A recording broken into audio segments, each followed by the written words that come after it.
Hello, my cookies. Today we are going to make some really delicious and cheesy Tex-Mex taco lasagna.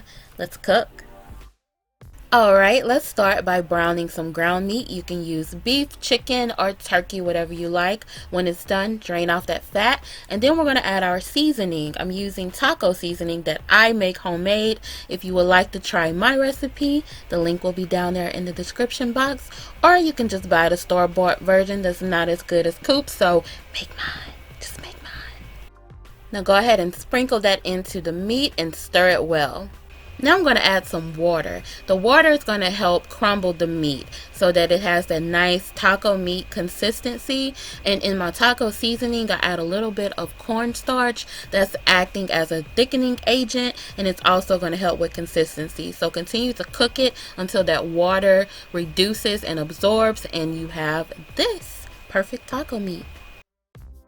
Now in a bowl, we're going to add our salsa con queso cheese dip. I'm going to dump all of that from the jar.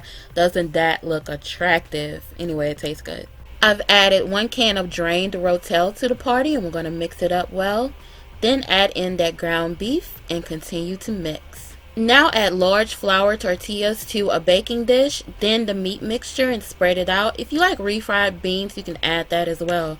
And then just sprinkle on your favorite type of cheese and repeat.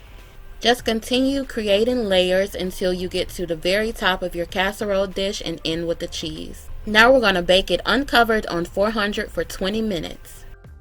And cookies, that is it for our taco lasagna. Thank you so much for watching. I hope you enjoyed this and I hope you try it. The recipe link will be down there in the description box. As always, I decided to top mine with some fresh tomatoes, lettuce, and cilantro. So add whatever you like, make it your own. So if you enjoyed this, give your girl a thumbs up and subscribe. It's time to eat. Until next time, be blessed.